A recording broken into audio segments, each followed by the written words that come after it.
Soekarno founding fathers kita pernah mengatakan, beri aku 10 pemuda dan akan kuguncang dunia. Kalimat Bung Karno tersebut merupakan gambaran bagaimana kedahsyatan pemuda sebagai agen perubahan. Tentu saja pemuda yang dimaksud ialah mereka yang berpikir positif dan berprestasi.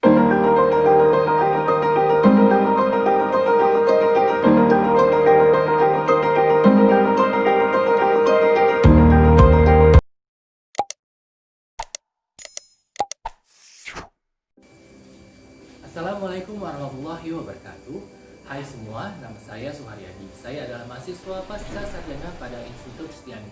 Kali ini saya ingin berbicara mengenai kepemimpinan dan perubahan genre. Pemimpin dan perubahan genre adalah pemimpin yang sanggup menghadapi tantangan masa kini dan juga sanggup melihat dan menghadapi perubahan pada masa yang akan datang. Salah satu alasan kepemimpinan menjadi begitu penting saat ini karena telah terjadi persaingan yang semakin ketat.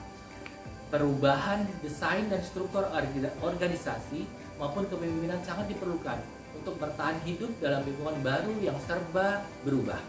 Setiap organisasi harus melakukan reorganisasi kembali untuk menghilangkan kegiatan-kegiatan operasi yang tidak diperlukan dan tidak diinginkan serta diupayakan bergabung dengan perusahaan-perusahaan kecil melalui merger dan akuisisi untuk menjadi lebih kuat. Dalam konteks pemimpin dan perubahan genre, maka peranan pemuda atau pemimpin muda sangatlah penting.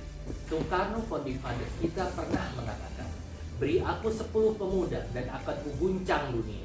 Kalimat Bung Karno tersebut merupakan gambaran bagaimana kedahsyatan pemuda sebagai agen perubahan. Tentu saja pemuda yang dimaksud ialah mereka yang berpikir positif dan berprestasi. Di tangan pemuda sebuah perubahan bisa terjadi. Sebab daya imajinasi, kreasi, dan inovasi senantiasa melekat pada semangat generasi muda. Pemimpin generasi muda setidaknya harus memiliki 4 kekuatan. Pertama, kekuatan moral.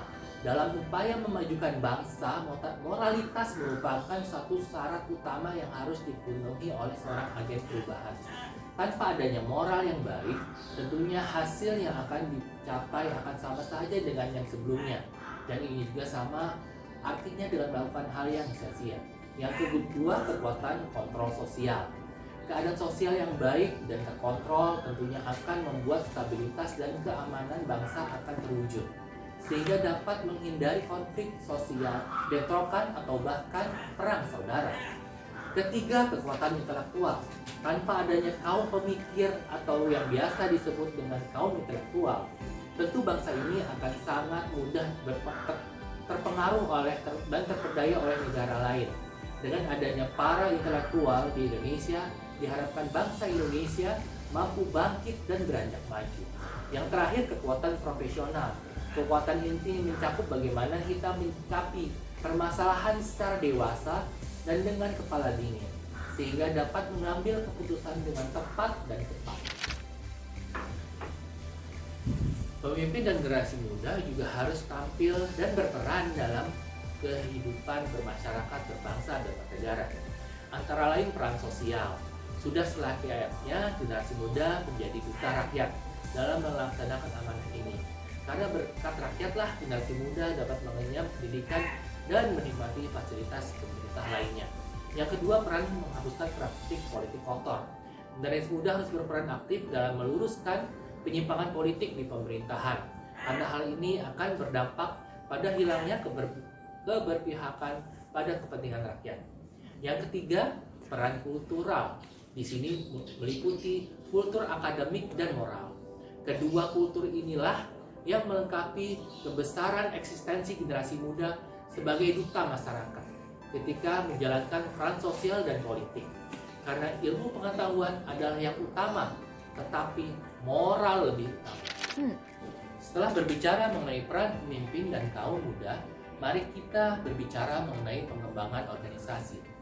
Ciri-ciri pengembangan organisasi adalah suatu strategi pendidikan yang kompleks yang dimaksudkan untuk mengubah keyakinan, sikap, nilai, dan struktur kelompok sehingga mereka dapat lebih beradaptasi dengan teknologi baru, pemasaran dan tantangan, dan tingkat kompleksitas perubahan itu sendiri.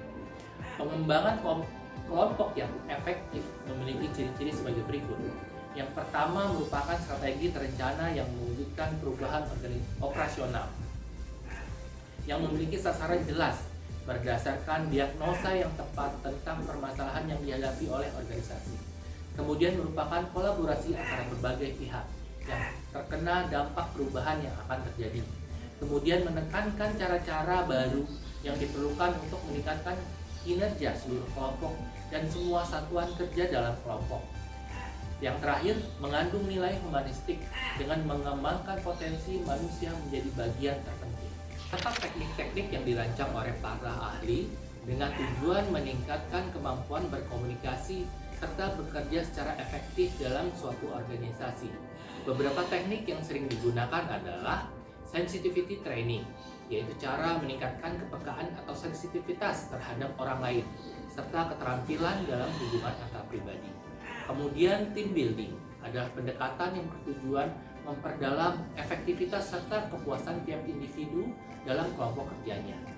Yang ketiga, survei feedback, yaitu teknik yang tiap peserta diminta menjawab kuesioner yang dimaksud untuk mengukur persepsi serta sikap mereka. Misalnya persepsi tentang kepuasan kerja dan gaya kepemimpinan mereka.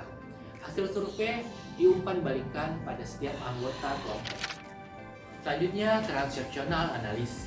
Teori ini menganjurkan cara menyampaikan pesan yang jelas dan bertanggung jawab, serta cara menjawab yang wajar dan menyenangkan.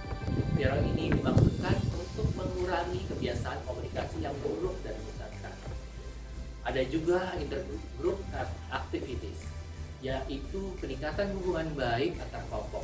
Ketergantungan antar kelompok serta membentuk kesatuan kelompok akan menimbulkan banyak masalah dalam koordinasi.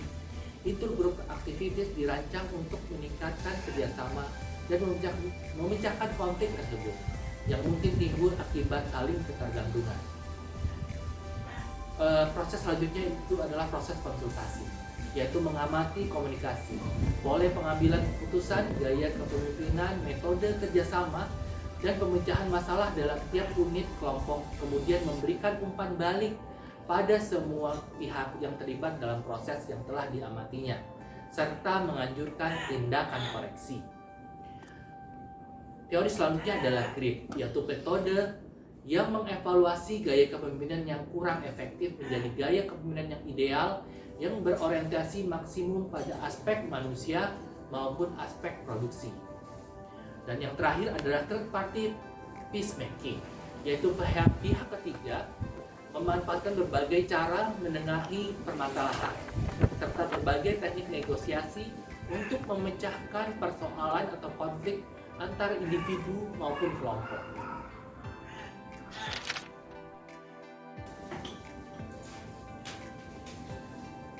Dari narasi yang telah disampaikan dapat kita ambil benang merah bahwa pemuda sebagai agen perubahan harus mendefinisikan dirinya dan perannya di masyarakat. Perubahan yang dimaksud antara lain adalah karakter generasi dan kemajuan dunia saat ini. Untuk dapat mengembangkan peran, generasi muda harus beradaptasi dengan perubahan yang ada. Salah satunya adalah dengan perubahan pola pikir yang adaptif, namun tetap selektif terhadap hal-hal yang berdampak baik.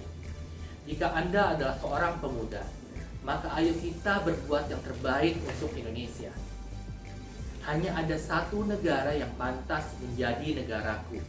Ia tumbuh dengan perbuatan, dan perbuatan itu adalah perbuatanku. Perkataan dari founding fathers kita, Muhammad Hatta. Terima kasih sudah menyimak. Jangan lupa like dan subscribe-nya. Wassalamualaikum warahmatullahi wabarakatuh.